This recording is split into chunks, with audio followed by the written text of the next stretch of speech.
Bonjour, bienvenue sur ma chaîne En chemin vers l'essentiel. Je suis très heureux de vous retrouver aujourd'hui après quelques semaines d'absence où je n'ai pas partagé de vidéo. J'ai été bien occupé par mon activité de thérapie holistique avec l'accompagnement que je propose. Voilà, ça a été très joyeux, très agréable de terminer cette fin d'année avec, avec autant d'accompagnement, avec autant de soins. Et voilà, de beaux échanges avec de beaux humains que j'en profite avec cette vidéo. Je les remercie de leur confiance et de leur présence. Et puis, bien évidemment, bien occupé aussi, comme vous, je l'espère, de façon très agréable, avec des moments en famille, avec Noël. J'espère qu'elles ont été voilà, riches en douceur et en chaleur humaine. Et aujourd'hui, en ce 31 décembre, j'avais simplement le souhait, l'envie de vous partager une petite vidéo en cette date du passage vers cette dernière journée de 2025, où on s'apprête à passer en 2026, donc pour une nouvelle année. J'avais envie de parler de l'invitation de la période hivernale, ce que cela représente pour moi, cette invitation de l'hiver qui a débuté maintenant depuis le 21 décembre et qui va courir sur janvier et février et nous amener gentiment aux portes du printemps. Cette période hivernale est pour moi l'occasion de vraiment se ressourcer à l'intérieur, de vraiment prendre un temps d'écoute de son monde intérieur. C'est vraiment pour moi une invitation. On peut même le voir à travers le ralentissement de la nature, comme le ralentissement de notre organisme, si on écoute bien. Il y a vraiment cette invitation à ralentir et à écouter, à revenir à une présence à soi, à une reconnexion à soi. C'est comme une recalibration de son espace avec son espace intérieur. Et je trouve ça très important d'honorer ce moment, cette période hivernale, j'allais dire trêve hivernale, pourquoi pas, pour justement se recentrer sur son je suis, être vraiment à l'écoute du silence, être à l'écoute du silence qui a des choses à nous dire, qui a des choses à partager, ce silence qui est un espace d'où l'intuition, les intuitions, la petite voix intérieure, si on prend cet espace, ce temps d'écoute, a de belles choses à dire. Et voilà, cette période hivernale est vraiment pour moi l'occasion de souffler, de se déposer et d'écouter pour justement sentir l'élan de vie, les élans de vie qui voudraient s'exprimer et se mettre dans la forme, se mettre dans la matière pour voilà, cette nouvelle année, pour la nouvelle année qui va démarrer. Et voilà, c'est l'occasion de faire le bilan, de voir les zones de peur, nos zones d'ombre où on peut sentir qu'on n'a pas encore osé explorer, où on n'a pas osé s'aventurer, les endroits où on a pu ressentir de la colère, de la frustration, de la peur, de l'inquiétude, toutes ces zones où il n'y a pas encore de présence d'amour pour moi et de conscience. C'est l'occasion d'être à l'écoute de tout ça dans cette période hivernale qui nous invite à ralentir et être vraiment présent à soi. La luminosité, de toute façon, réduit le temps des journées et c'est voilà, une occasion de agréablement, si je puis dire, prendre le temps pour soi dans sa grotte pour sentir l'élan à l'intérieur.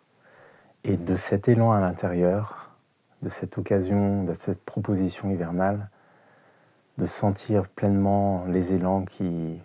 la voix du silence, on pourrait dire, qui s'exprime à l'intérieur de nous, en soi. C'est le début pour moi du processus de manifestation qui va s'en suivre sur toute l'année. On peut voir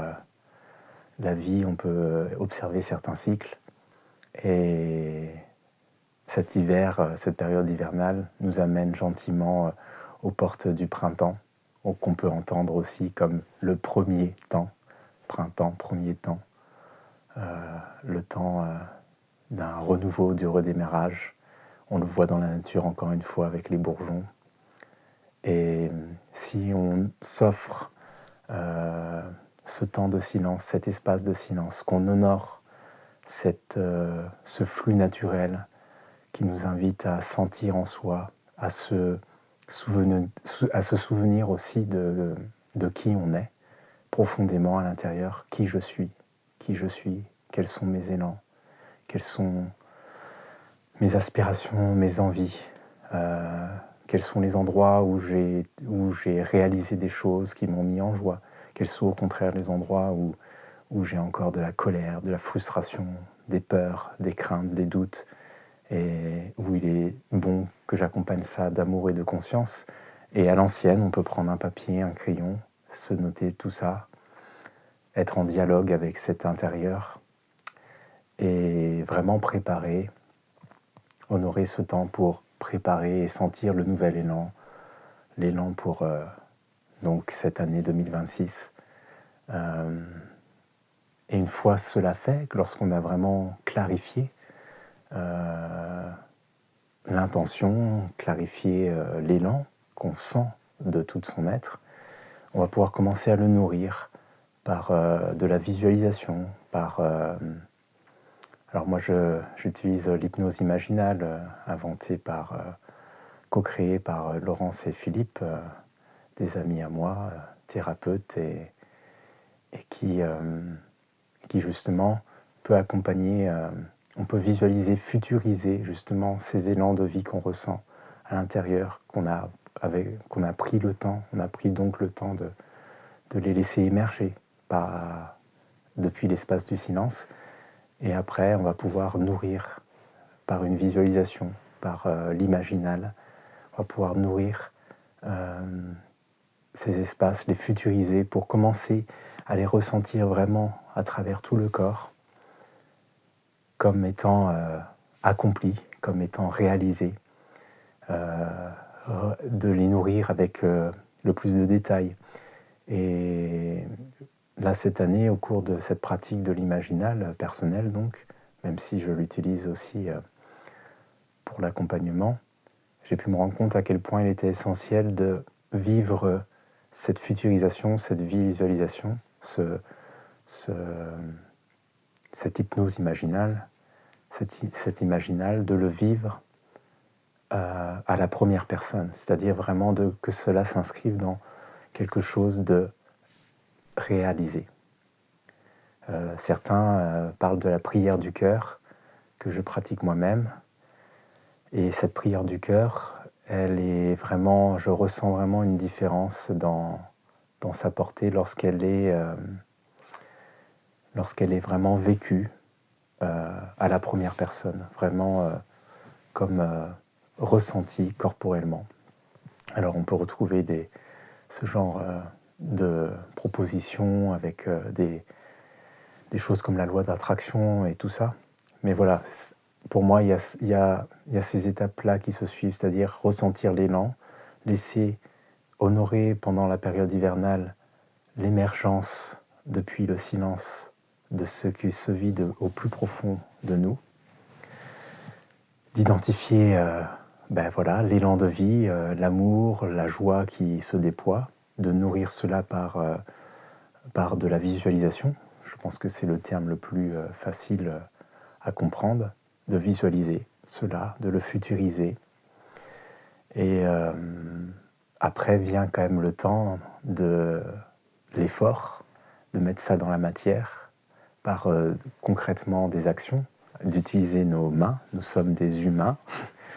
d'utiliser nos mains pour manifester. Et la justesse de on va dire, la durabilité de cette énergie de vie qui s'élance depuis ce temps hivernal, depuis ce ressourcement hivernal. Ça va pouvoir durer, selon moi, sur l'année, lorsque vraiment on garde comme boussole la boussole de la joie, la boussole de l'amour, lorsqu'on garde le sens, c'est-à-dire que les efforts qui accompagnent notre visualisation, qui accompagnent cet élan qu'on a ressenti donc au plus profond de soi pendant cette période hivernale, où là on peut prendre le temps, selon moi, d'honorer ce silence, d'honorer ce ralentissement et d'être à l'écoute. Cela, au cours de l'année, va vraiment pouvoir se manifester. La réalisation de soi, de nos aspirations du cœur, vont pouvoir prendre forme, se mettre dans la forme, si l'on justement agit depuis le cœur, si l'on garde le sens, si l'on maintient le sens tout au long, et que cette énergie de vie, cet élan, justement, malgré ou à travers plutôt les efforts qui vont être nécessaires pour concrètement quand même le mettre dans la matière, car ça passe, tout processus de manifestation aujourd'hui ne se fait pas en claquement de doigts et passe par je dirais, par des efforts concrètement, une dépense, une utilisation d'énergie en tout cas. Et ces efforts, pour qu'ils restent durables, pour l'investissement de ces efforts, le déploiement de ces efforts et la manifestation concrète de nos aspirations les plus joyeuses et précieuses, cela requiert de maintenir le sens et donc d'être toujours à l'écoute au quotidien, sur l'année, de cette voix intérieure, de cette boussole du cœur qui maintient un équilibre entre l'effort et le plaisir. Voilà, c'est ce que j'ai pu expérimenter moi ces dernières années, que j'expérimente de plus en plus, ce processus de manifestation et cette forme de rythme cyclique avec lequel j'évolue de plus en plus naturellement. Et voilà, cette période hivernale, pour conclure, est vraiment l'occasion de revenir à soi, de se reconnecter à soi et d'être à l'écoute du silence, tout simplement, sans chercher avec le mental à construire déjà un plan tout ficelé et à voir toutes les difficultés qui pourraient se mettre en travers du chemin pour réaliser nos souhaits, mais vraiment sentir cet espace de silence en soi et être à l'écoute tout simplement dans un premier temps, dans cette période hivernale. Et gentiment, on va arriver aux portes de l'hiver où, assez naturellement, avec la luminosité des jours se faisant, la force d'action, l'envie de mettre dans la matière se fait. Et voilà, j'ai envie d'accompagner par mes vidéos aussi ce mouvement, cette année 2026. Et en janvier, je vais justement démarrer par une vidéo sur le thème de l'impossible, pour justement, en reprenant ma proposition qui était d'aller visiter le pays des croyances. Et cette croyance de l'impossible, justement, en début d'année 2026, ça sera l'occasion justement d'aller explorer toutes ces zones justement où on ne s'autorise pas à croire, à dire oui et à être à l'écoute de cette voix profonde en soi, de cet élan de vie, de l'envie, d'écouter cette envie en soi, ces envies, ces désirs joyeux. On ressent quand on écoute la joie qui fait vibrer même notre corps, et de s'autoriser d'être à l'écoute de ça est parfois compliqué parce qu'il y a des croyances limitantes, comme cette notion d'impossible. Et j'aimerais, lors de la prochaine vidéo, reprendre le cycle des vidéos au pays des croyances avec le thème de l'impossible, pour peut-être aller explorer ça et vraiment dépasser ça, transcender ça, transmuter ça, de façon à démarrer cette nouvelle année 2026 avec une forme de foi, si je puis dire, que l'avenir, ce que l'on ressent et pressent à l'intérieur de soi, lorsque l'on contacte cette joie, cet amour, et lorsqu'elle s'accompagne de conscience dans nos zones d'ombre, dans nos zones de frustration, dans nos zones de peur, eh bien, peut vraiment être un mouvement transformateur, un mouvement libérateur même, et créateur d'une vie belle, simple et joyeuse. Et je terminerai cette vidéo en ce 31 décembre donc, en vous souhaitant un bon passage en 2026, qu'il soit doux, chaleureux, et qu'il soit empreint d'une vision élargie d'amour et de conscience, où l'être humain, où chacun d'entre vous, chacun d'entre nous, moi, vous, toute l'humanité, nous puissions nous autoriser à vibrer, à avoir foi en un avenir joyeux, empli d'amour et de conscience, et simple. Voilà, c'est mon souhait, et je vous souhaite de bien démarrer 2026 avec cette énergie, cet élan de vie, et que la période hivernale justement soit, les prochaines semaines, l'occasion d'être à l'écoute pour vous de votre silence intérieur, qui, je pense, a beaucoup à dire sur ce qui est vivant en vous, sur ce qui est, lorsqu'on l'écoute, met à disposition beaucoup d'énergie, l'énergie de l'amour et l'énergie de la conscience. Et je souhaite que cette période hivernale, cette trêve hivernale, soit l'occasion pour chacun d'entre nous de se rappeler de qui il est, de ressentir le je suis. C'est vraiment cette dimension du je suis, de finalement quel est mon élan, mes élans, quels sont mes élans profonds à l'intérieur de vie, et qu'est-ce qui se passerait si j'osais les honorer, les manifester et les mettre dans la matière. Voilà. C'était ma vidéo et mon partage du jour, et encore un joyeux passage en 2026. À bientôt.